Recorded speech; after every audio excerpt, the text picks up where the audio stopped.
Hello! ఇవాళ ఒక మంచి రెసిపీ అండి ఇడ్లీ పిండితో. ఎప్పుడన్నా మనం పిండి మిగిలిపోయినప్పుడు అలా పునుగుల్లాగా డీప్ ఫ్రై ఐటెమ్స్ చేస్తూ ఉంటాం కదా! అట్లా కాకుండా కొంచెం హెల్తీయర్ వేలో ట్రై చేయాలంటే ఇలా ట్రై చేయొచ్చు.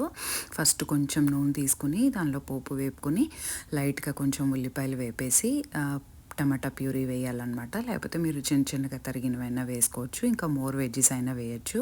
వేసేసి కొంచెం ఉప్పు, పసుపు, మసాలా మీ దగ్గర ఏదన్నా కెచప్ లాంటిది అట్లా ఏమన్నా ఉంటే గ్రేవీ కోసం కావాలంటే అది వేసుకుని ఫ్రై చేశాక అప్పుడు ఇడ్లీ పిండి వేసుకుని పైన కొంచెం కొత్తిమీర, కారప్పొడి ఇలా చీజ్ కొంచెం వేసుకుని మూత పెట్టేయాలన్నమాట. ఒక 10 మినిట్స్ సిమ్‌లో ఉడికించుకుంటే యమ్మీ యమ్మీ తవా ఇడ్లీ రెడీ అయిపోయినట్టే. స్టార్టింగ్‌లో నేను వీడియో రికార్డ్ చేయడం కుదరలేదండి నాకు. అందుకని వాయిస్ ఓవర్ ఇచ్చాను.